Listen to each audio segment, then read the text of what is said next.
Sanjay ji, MCD में जीत के लिए भी आपको बधाई, राष्ट्रीय पार्टी बनने पर भी बधाई, लेकिन लोकसभा में आपका एक भी सांसद नहीं है। आपके राज्यसभा सांसद हैं।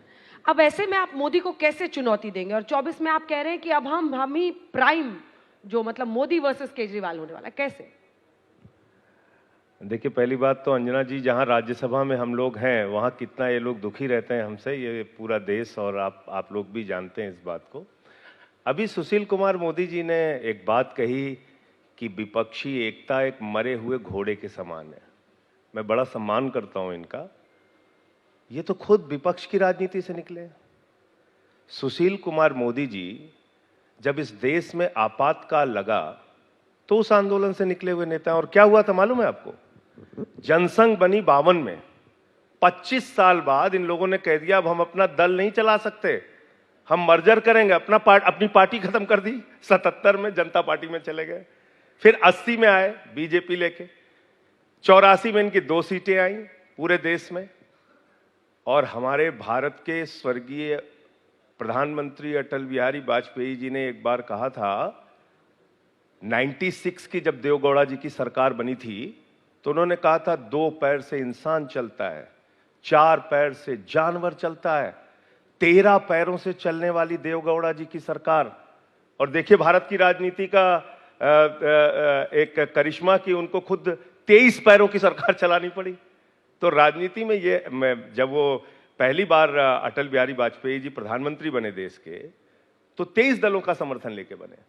तो मैं ये समझता हूं कि राजनीतिक परिस्थितियों और इस देश की जनता कब किसके बारे में क्या फैसला सुनाए, इसलिए कोई अहंकार हम लोगों को ये नहीं पालना चाहिए अपने मन में कि आज मोदी जी के साथ जितना 302, 303 सीटों का समर्थन है इतना हमेशा रहेगा। कांग्रेस के साथ एक जमाने में बहुत बड़ा समर्थन था, 415 सीटों का समर्थन था, क्या वो रह पाया? आज 56 सीटों पे आ गया।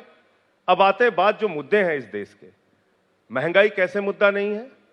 आप मुझे बताइए, आटा महंगा हो गया, दाल महंगी हो गई, चावल महंगा हो गया, दूध महंगा हो गया, छाछ महंगा हो गया, सरसों का तेल महंगा हो गया, डीजल महंगा हो गया, पेट्रोल महंगा हो गया, 814 दवाएं महंगी हो गई, कैंसर की, किडनी की, टीवी की, हार्ट की दवाएं।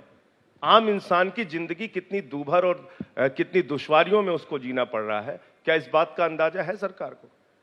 और बात करते हैं रेवड़ी की। आप मुझे बताइए, चंद पूंजीपतियों को 11 लाख करोड़ रुपए का कर्जा इन लोगों ने राइट ऑफ किया।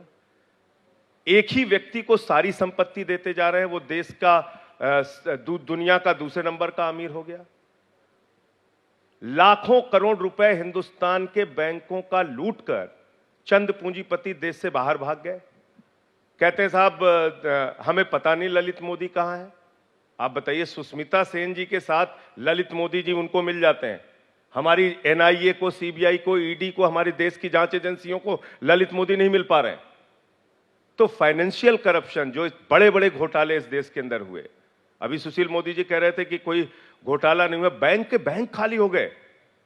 बैंक के बैंक, लाखों करोड़ रुपए देश का खाली हो गया। बैंकों में किसका पैसा जमा है? आम आदमी का पैसा जमा है। बेरोजगारी पर आपने कहा था 2 करोड़ नौकरियां हर साल देंगे, क्या हुआ उस वादे का? आपने कहा था किसानों की आमदनी दोगुना करेंगे, क्या हुआ उस वादे का? आपने कहा था महंगाई कम करेंगे, क्या हुआ उस वादे का?